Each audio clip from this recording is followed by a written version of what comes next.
किसान भाइयों नमस्कार। स्वागत है आपका कृषि समाचारों के आज के अंक में। किसान भाइयों, सरकार ने निर्देश दिए हैं कि मंडी परिषद किसानों की उपज का लाभकारी मूल्य दिलाने एवं अपनी आय बढ़ाने के लिए अधिक से अधिक सूचना तकनीक के प्रयोग को बढ़ावा दे, जिससे संस्था के कार्यों में पारदर्शिता के साथ साथ किसानों और व्यापारियों को सहूलियत मिल सके। जानकारी के मुताबिक सभी 250 मंडियों को ऑनलाइन करके लाइसेंसियों का डेटाबेस तैयार करने और इससे संबंधित समस्त सूचना केंद्रीयकृत सर्वर पर डालने का निर्देश दिया गया है। विकास शुल्क की देयता पूरी तरह से कंप्यूटराइज्ड कर दी गई है। संचालक मंडल की बैठक में ये भी निर्णय लिया गया है कि प्रदेश की मंडियों को विश्व स्तरीय मानकों के अनुरूप बनाने के लिए आइडियल मंडी का विकास, नवीन गल्ला मंडी की स्थापना, आयात निर्यात को बढ़ावा दिए जाने, विभिन्न जिन्सों की ब्रांडिंग करने, सूचना तंत्र का विकास और ग्रामीण स्तर पर सूचना के आदान प्रदान एवं समन्वय स्थापित करने के लिए मंडी मैया संस्था, किसान बाजार एवं एग्रो माल की स्थापना और ईस्टर्न फ्रंट कॉरिडोर पर मंडियों की स्थापना जैसे बिंदुओं पर तेजी से काम किया जाए, जिससे प्रदेश के किसानों को उनकी उपज का लाभकारी मूल्य मिल सके और उनका आर्थिक विकास हो। कमजोर मानसून के खतरे को देखते हुए केंद्र सरकार अब किसानों को उसके जोखिम से बचाने की तैयारी में जुट गई है। सरकार ने इसके तहत कृषि बीमा का दायरा बढ़ाने की कवायद शुरू कर दी है, जिससे कि सूखे की स्थिति में किसानों को होने वाले नुकसान से बचाया जा सके। कृषि बीमा के तहत किसानों को कम बारिश से फसलों को होने वाले नुकसान, फसलों का बीमा, रबी सीजन की फसलों के लिए बीमा आदि के कार्यक्रम चलाए जा रहे हैं। सूत्रों के अनुसार प्रधानमंत्री कार्यालय ने वित्त मंत्रालय के वित्तीय सेवा मामलों के विभाग के वरिष्ठ अधिकारियों के साथ हाल में बैठक की है। इसमें कमजोर मानसून को देखते हुए सूखे से निपटने की तैयारी पर चर्चा की गई। साथ ही फसलों को होने वाले नुकसान पर भी विचार विमर्श किया गया है। वित्त मंत्रालय के एक वरिष्ठ अधिकारी के अनुसार बैठक में खास तौर से कृषि बीमा योजनाओं की समीक्षा की गई है, जिससे किसानों को उनकी फसल का नुकसान होने पर बीमे के जरिए बेहतर तरीके से सुरक्षा मिल सके। Agriculture insurance company of India limited के ताज़ा आंकड़ों के अनुसार राष्ट्रीय कृषि बीमा स्कीम के तहत जून 2014 तक 21 करोड़ से ज़्यादा किसान इसके दायरे में आ चुके हैं। इसी तरह मौसम आधारित बीमा स्कीम, जिसे साल 2007 में शुरू किया गया था, उसमें 3 करोड़ से ज़्यादा किसान बीमा के दायरे में हैं। ऐसे ही 2010-11 में शुरू की गई संशोधित राष्ट्रीय कृषि बीमा योजना के तहत 75 लाख किसानों को बीमा के दायरे में लाया गया है। मौसम विभाग के आंकड़ों के मुताबिक मानसून अभी तक सामान्य से 25% कम रहा है। पश्चिमी उत्तर प्रदेश, पंजाब, हरियाणा में मानसून की इससे भी खराब स्थिति है। इसे देखते हुए फसल बीमा का लाभ ज़्यादा से ज़्यादा किसानों तक पहुंचाने की कवायद है।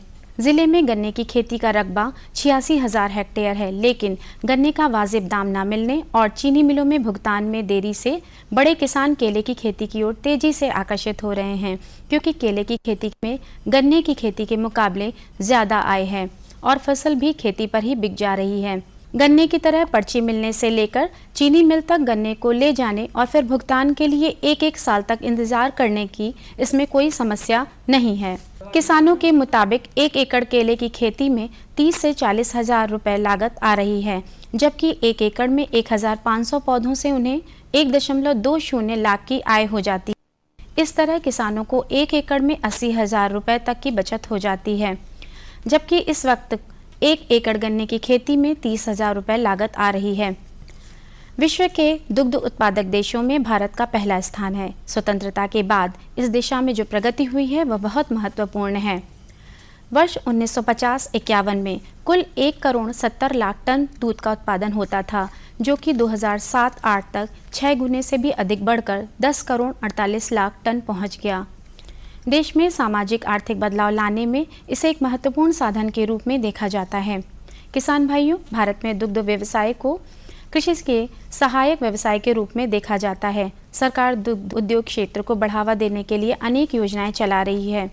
दुग्ध व्यवसाय की प्रगति हेतु सरकार सक्रिय सहयोग दे रही है। इसकी शुरुआत 1970 में शुरू किए गए ऑपरेशन फ्लड योजना के अंतर्गत आई श्वेत क्रांति हुई। योजना के आरंभ के बाद से 86 परियोजनाएं मंजूर की जा चुकी हैं। इनमें से 55 परियोजनाओं पर काम चल रहा है और 31 परियोजनाएं पूरी हो चुकी हैं।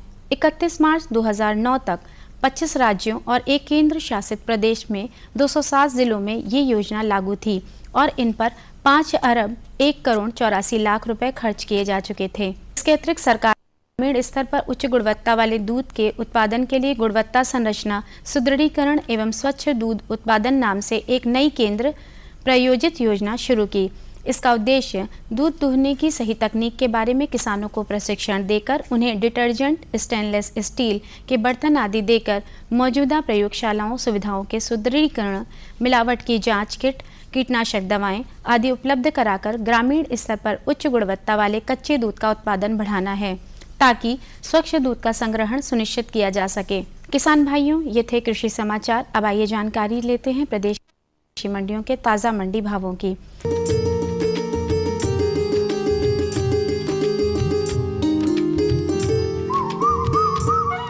सबसे पहले बात करते हैं गेहूं के औसत भावों की। इलाहाबाद की मंडी में गेहूं का औसत भाव 1460 रुपए प्रति कुंतल, फैजाबाद की मंडी में गेहूं 1445, फिरोजाबाद की मंडी में 1480 और प्रतापगढ़ की कृषक मंडी में गेहूं का औसत भाव 1420 रुपए प्रति कुंतल रहा।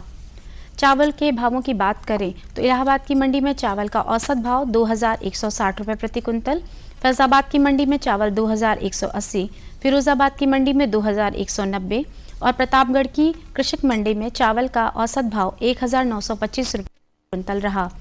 सरसों के भावों को देखें तो इलाहाबाद की मंडी में सरसों का औसत भाव 3370 रुपए प्रति कुंतल रहा।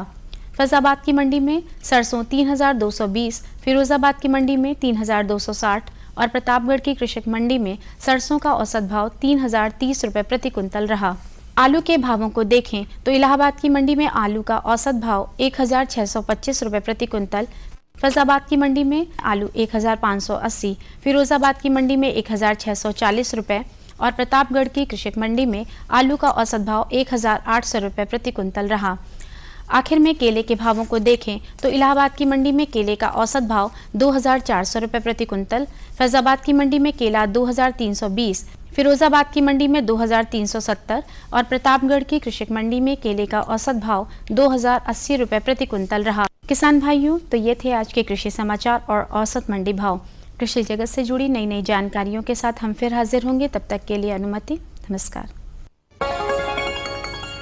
और बताओ। बस। अरे ये क्या भैया जी, बस इतनी सी रासायनिक खाद? किसानी छोड़ रहे हो क्या? किसानी नहीं, नादानी छोड़ रहे हैं। मिट्टी की जांच कराई है।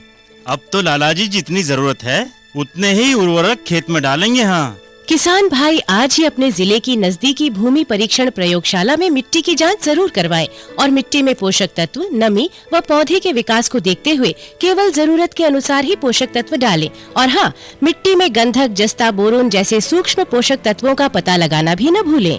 उर्वरक और जैविक खाद के सही उपयोग से भूमि का उपजाऊपन बनाए रखें, उत्पादकता बढ़ाएं, खर्चा घटाएं और बहुमूल्य विदेशी मुद्रा बचाने में भी सहयोग दें। और हाँ, धीमी गति से नाइट्रोजन उपलब्ध कराने वाले उर्वरकों जैसे नीम लेपित यूरिया को प्राथमिकता दें और यूरिया का पत्तों पर छिड़काव करें। अरे वाह, तू तो सचमुच समझदार हो गया रे। अधिक जानकारी के लिए संपर्क करें जिला कृषि अधिकारी या किसान कॉल सेंटर। अम्मा खाना दे दो ना। सबर कर गोलू, अभी दाल नहीं गली है। तू फिक्र ना कर गोलू की अम्मा, अब की बार अपनी दाल खूब गलेगी। क्या मतलब जी?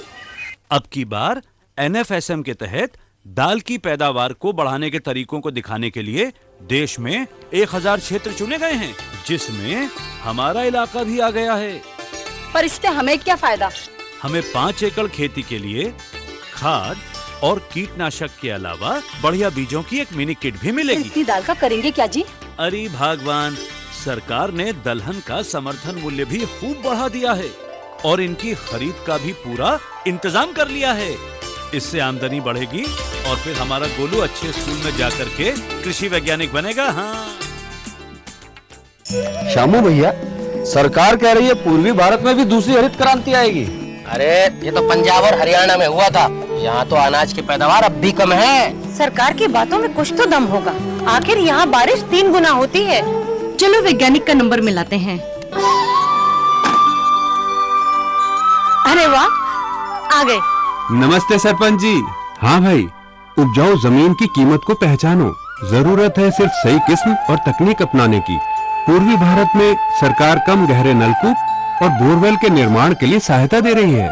लेकिन सरकार से और मिलेगा क्या? भरपूर मदद, जमीन की तैयारी से लेकर फसल की कटाई तक तकनीकी सलाह। 1000 हेक्टेयर के सैकड़ों क्षेत्रों में चावल और गेहूं के खास प्रदर्शन भी चल रहे हैं। अरे वाह, फिर तो हमारे खेत भी लहला उठेंगे। क्या ये सपना सच होगा? हाँ जरूर, पूर्वी भारत अब हरित क्रांति का अग्रदूत होगा। आओ हम सब मिलकर कदम बढ़ाएं।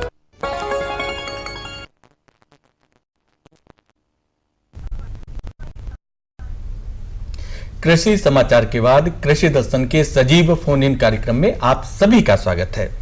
बहनों भाइयों, अपने इस कार्यक्रम के दौरान हम कोई समसामयिक विषय लेते हैं और उस विषय से संबंधित आपकी जिज्ञासाओं एवं प्रश्नों का समाधान अपने एक विशेषज्ञ के माध्यम से कराते हैं।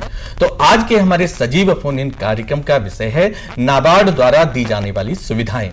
और इस विषय पर जानकारी देने के लिए आज हमारे बीच में उपस्थित हैं नाबार्ड लखनऊ के महाप्रबंधक दलजीत सिंह जी। सिंह साहब, आपका बहुत बहुत स्वागत है। बहनों भाइयों, इससे पहले कि हम सिंह साहब से जानकारी प्राप्त करें, हम आपको बता दें कि हमारी सभी फोन लाइनें खुल चुकी हैं और आप सीधे हमारे विशेषज्ञ से संपर्क कर सकते हैं। इसके लिए आप हमारे फोन नंबर नोट करें। हमारे फोन नंबर है 0522 22 88 698, 0522 22 05756। एक टोल फ्री नंबर भी है 1800 180 5233। बहनों भाइयों, जब भी आप हमें फोन करें तो अपनी टीवी की आवाज जरूर धीमी कर लें ताकि आपकी आवाज हम तक स्पष्ट रूप से पहुंच सके। तो आइए अब रुख करते हैं अपने विषय की ओर और जानकारी प्राप्त करते हैं नाबार्ड द्वारा दी जाने वाली सुविधाओं के बारे में। सिंह साहब, इससे पहले कि हमारे किसान भाइयों के फोन आए हमारे पास, हम आपसे जानना चाहते हैं कि नाबार्ड द्वारा किस तरह की सुविधाएं दी जा रही हैं। नाबार्ड द्वारा प्रदेश के किसानों को विभिन्न प्रकार की सुविधाएं दी जा रही हैं। उसमें सबसे बड़ी जो सुविधा है किसान क्रेडिट कार्ड की योजना। ज़्यादातर किसान हमारे जो है छोटी जोत के हैं या सीमांत कृषक हैं, जिनके पास जो है वो बहुत ही छोटी ज़मीन होती है। समय से उनको पैसा नहीं मिल पाता है, ऋण नहीं मिल पाता है, जिससे वो खाद बीज का व्यवस्था नहीं कर पाते हैं, खेती अच्छी तरीके से नहीं कर पाते हैं। इसलिए नाबार्ड ने सभी बैंकों के माध्यम से, जो वाणिज्यिक बैंक हैं, ग्रामीण बैंक हैं और सहकारी बैंक हैं, इनके माध्यम से सभी किसानों को किसान क्रेडिट कार्ड देने के निर्देश दिए हैं। और ये किसान क्रेडिट कार्ड किसानों को उनकी जोत के आधार पर दिए जाते हैं और इस पे जो है ब्याज भी बहुत कम रहता है। 7% के आधार पर 3 लाख रुपए तक अपनी निकटतम शाखा से वो ऋण ले सकते हैं। अगर वो समय से अदायगी कर देते हैं तो उसमें 3% की उनको और छूट मिलती है। इस प्रकार उनको 4% पर ऋण मिल जाता है अपने जो है फसल उत्पादन के लिए। जी सिंह साहब, तो किसान क्रेडिट कार्ड प्राप्त करने के लिए हमारे किसान भाइयों को क्या करना होगा? वो अपनी खाता बही लेकर के, उनके पास जितनी ज़मीन है उसका एक रिकॉर्ड होता है, उसका जो है रिकॉर्ड लेकर के, खाता बही लेकर के, अपनी ज़मीन की पूरा रिकॉर्ड लेकर के अपनी निकटतम शाखा में चले जाएं, चाहे वो ग्रामीण बैंक की हो, चाहे जिला सहकारी बैंक हो या वाणिज्य बैंक। वहाँ पे उनका एक फॉर्म होता है, वो फॉर्म भरें और उनको किसान क्रेडिट कार्ड इशू हो जाएगा, जारी हो जाएगा। अगले जो है 3 साल और 5 साल तक के लिए उनको उसमें मिल सकता है। और उस फिर जो है वो जो किसान क्रेडिट कार्ड है उसमें एक साख सीमा निर्धारित हो जाती है, उसमें से जितना चाहें वो लेन देन कर सकते हैं। जब उनको ज़रूरत हो उसमें से पैसा निकाल सकते हैं और जब उनकी फसल तैयार हो उसमें वो पैसा जमा कर सकते हैं। तो ऋण अदायगी की क्या कुछ शर्तें हैं कि इस तरह से ऋण अदायगी करनी है? किसान क्रेडिट कार्ड जो किसानों को जारी किया जाता है वो फसल के आधार पर किया जाता है। रबी में वो कितनी फसल करेंगे, खरीफ में वो कौन सी फसल करेंगे, उसके आधार पर उनकी साख सीमा निर्धारित की जाती है। और जब रबी की या खरीफ की फसल तैयार होती है उसके आधार पर ही उनको उसकी चुकौती करनी पड़ती है ताकि उनकी साख सीमा निरंतर चलती रहे। सिंह साहब, जो किसान क्रेडिट कार्ड के अगर हम लाभ को देखें तो किस तरह के लाभ हमारे किसान भाइयों को मिल सकते हैं? इसके बहुत लाभ हैं। पहले किसानों को जो है छोटे छोटे ऋण के लिए या जो भी आवश्यकता थी उनको बार बार बैंक में जाना पड़ता था, डॉक्यूमेंटेशन करना पड़ता था।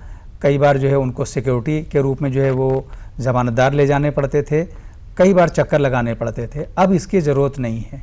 एक बार उनको किसान क्रेडिट कार्ड इशू हो गया, उनकी साख सीमा निर्धारित हो गई, अगले 5 साल तक निरंतर जो है वो उसमें से लेन देन कर सकते हैं। उनको बार बार बैंक जाने की जरूरत नहीं है, बशर्ते वो अपनी ऋण की अदायगी समय से कर सकें।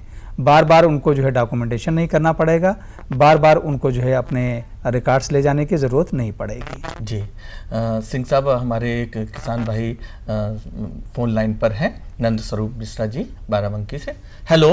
हाँ नमस्कार सर। नमस्कार। नंद स्वरूप मिश्रा हूँ, बाराबंकी गांव बसोली पड़ता है मेरा। जी जी बताएं, आप क्या जानना ये चाहता हूँ कि हमारे पास पहले जब मैंने क्रेडिट कार्ड बनवाया था तो हमारे पास 10-12 बीघे जमीन थी। अब हमने खरीद करके हमारे पास जमीन हो गई 35 बीघा। तो अगर हम क्रेडिट कार्ड अपना बढ़वाना चाहते हैं तो उसी आधार पे बढ़ेगा कि इसको कैंसिल करा करके नए फिर से कागज देना पड़ेगा, क्या करना पड़ेगा? आपका जो किसान क्रेडिट कार्ड बना है पहले से, उसमें पहले आपके पास 12 बीघे जमीन जो है दर्ज थी। अब आपने बढ़ा करके उसको 30 बीघे कर लिया है, तो जमीन आपने जो खरीदी है उसका रिकॉर्ड लेकर के बैंक में चले जाएं और उसको दिखा दें। उसकी आपकी जो है साख सीमा और बढ़ जाएगी, और अधिकतम साख सीमा जो 7% के हिसाब से है, जो ब्याज दर है उसकी 3 लाख तक है। 3 लाख रुपए तक आपकी जो है साख सीमा निर्धारित हो जाएगी, जिसपे आपको जो है 7% का जो है ब्याज देना पड़ेगा। अगर उसके ऊपर आप ऋण लेना चाहते हैं वो भी बैंक द्वारा आपको स्वीकृत मिल जाएगी, लेकिन उस पे ब्याज कुछ ज़्यादा देना पड़ेगा। जी, यानी अगर आपने ज़्यादा ज़मीन खरीद ली है तो आप उसको बैंक को सूचना दे दें, उसके रिकॉर्ड लेकर के बैंक में जाएं और अपनी साख सीमा को बढ़ा सकते हैं। जी, तो आपको उतना अधिक ऋण मिल जाएगा। सिंह साहब, ये तो बात थी कि जो हमारे किसान भाई, जिन किसान भाइयों के पास भूमि है, जिन हमारे किसान भाइयों के पास भूमि नहीं है, वो दूसरे की भूमि पर खेती करते हैं, उन्हें इस योजना का लाभ किस तरह से मिल सकता है? जो किसान जिनके नाम पे भूमि नहीं है वो दूसरे की जमीन लेकर के कृषि करते हैं, खेती करते हैं जी, उनके लिए जो है एक बहुत अच्छी योजना। साहब राजस्थान से एक हमारे पास फोन है जी। हेलो। हाँ जी बताइए। हाँ राजस्थान से सफी बोल रहा हूँ सर। हाँ बताइए, आप क्या जानना चाहते हैं? हम बाड़मेर से बोल रहे हैं सफी। जी बताइए, आप क्या जानना चाहते हैं? सर हमारे 12 बीघा। आप अपनी टीवी की आवाज जरूर धीमी कर लें, आपकी आवाज हम तक स्पष्ट रूप से नहीं पहुंच पा रही। लोन क्या मिलता है? जी हाँ बताइए, आप क्या जानना चाह रहे हैं?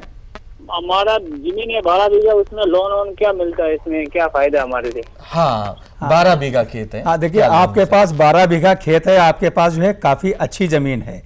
इस पे पहले तो मैं ये कहूँगा कि आप बैंक में जा करके अपना जो है किसान क्रेडिट कार्ड बनवा लें, जिसमें आपको अपनी फसल उत्पादन के लिए जो भी आप खेती करना चाह रहे हैं, रबी की फसल लेना चाह रहे हैं, खरीफ की फसल लेना चाह रहे हैं, उस पे जो है आपको साख सीमा एक निर्धारित हो जाएगी और उससे बैंक से पैसा ले करके अपनी जो है फसल उत्पादन कर सकते हैं।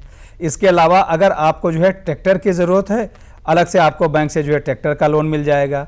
अगर आप जो है डेयरी करना चाह रहे हैं, डेयरी पालन, उसके लिए भी आपको बैंक से लोन मिल जाएगा। तो आपको सारी सुविधाएं जो है बैंक से मिल जाएंगी। आप अपनी निकटतम शाखा में जाइए, वो कमर्शियल बैंक की हो या ग्रामीण बैंक की हो या सहकारी बैंक की हो, आप अपने रिकॉर्ड लेकर के जाएं। खाता बही जो आपकी होती है, खसरा खतौनी है, उसको जो है आप लेकर के जाएं। आपको निश्चित रूप से जो है बैंक से जो है ऋण मिल जाएगा। मतलब चिंतित होने की आवश्यकता नहीं है कि अगर कम भूमि भी है तो ऋण नहीं मिलेगा। कोई बिल्कुल जो है कोई आवश्यकता नहीं है। जी सिंह साहब, ये तो आपने किसान क्रेडिट कार्ड की बात बताई, इसके अलावा और कौन सी योजना जो हमारे ग्रामीण बहन भाइयों के लिए चलाई जा रही है जिससे वो लाभान्वित हो? एक तो भारत सरकार द्वारा जो है कई योजनाएं चलाई जा रही हैं, जिसमें डेयरी पालन है, बकरी पालन है, ग्रामीण भंडारण की योजना है, मछली पालन है, मार्केटिंग इंफ्रास्ट्रक्चर की है। इन सब चीज़ों के लिए अनुदान सहायता नाबार्ड के माध्यम से किसानों को मिलती है। तो अगर वो किसान डेयरी पालन करना चाहते हैं तो वो डेयरी पालन कर लें, बकरी पालन करना चाहते हैं उसके लिए भी आपको बैंक से ऋण मिल जाएगा और उसमें अनुदान मिलेगा। इसके अलावा ग्रामीण भंडारण की योजना बहुत बड़ी योजना है। ज़्यादातर क्या होता है, ग्रामीण क्षेत्रों में उनकी फसल तैयार होती है, लेकिन अपनी फसल को जो है, जो अनाज है, उसको भंडारण के लिए, उसको रखने के लिए उनके पास पर्याप्त जगह नहीं होती है। छोटी जगह होती है, पर्याप्त जगह नहीं होती है, तो उसकी वजह से जो है वो मार्केट में जाकर के उसको बेच देते हैं।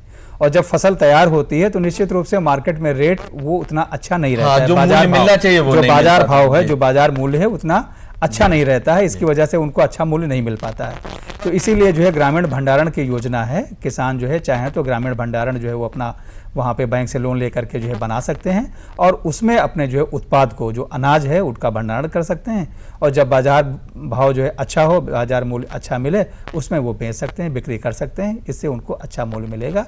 ये उनके लिए एक अलग से जो है योजना है। जी, आजकल हमारे जो पढ़े लिखे युवा वर्ग है, तो ग्रामीण भी शहरी भी, तो वो रोजगार की तलाश में इधर उधर भटक रहे हैं साहब। तो नाबार्ड द्वारा क्या कोई ऐसी योजना चलाई जा रही है जिससे हमारे युवा वर्ग को रोजगार के साधन उपलब्ध हों? ग्रामीण क्षेत्रों में बहुत सारे जो है नौजवान हैं, नवयुवक हैं जो बेरोजगार हैं, पढ़ाई लिखाई करने के बाद भी जो है उनको रोजगार नहीं मिल पा रहा है। इसके लिए जिला स्तर पर जो है एक RSET कहा जाता है, rural self employment training institutes, उसकी स्थापना की गई है। भारत सरकार द्वारा भी जो है इसको सहायता मिलती है, नाबार्ड द्वारा भी जो है वित्त पोषित किया जाता है और इसको कमर्शियल बैंक, जिले के जो है जो अग्रणी बैंक होते हैं या जो प्रमुख बैंक हैं वो स्थापित करते हैं। वहाँ पे जो बेरोजगार हैं उनको जो है वो विभिन्न गतिविधियों में वहाँ पे उनको प्रशिक्षण किया जाता है। कंप्यूटर की ट्रेनिंग दी जाती है, सॉफ्टवेयर की ट्रेनिंग दी जाती है, इसके अलावा जो है मैकेनिकल है। सिंह साहब हमारे प्रतापगढ़ से मनीष जी फोन लाइन पर हैं। हेलो जी सर। हाँ बताइए सर, हम जानकारी ये चाहते हैं जी कि ICNGO जो ग्रामीण विकास में कार्यरत हैं उनको नाबार्ड किस योजनाओं के द्वारा सहायता कर सकती है? मतलब ऐसी कौन कौन सी योजनाएं हैं जिसका NGO लाभ ले सकती हैं नाबार्ड? मनीष जी, जो है आपका प्रश्न जो है बहुत अच्छा है। NGO के लिए नाबार्ड के पास बहुत सारी योजनाएं हैं जी।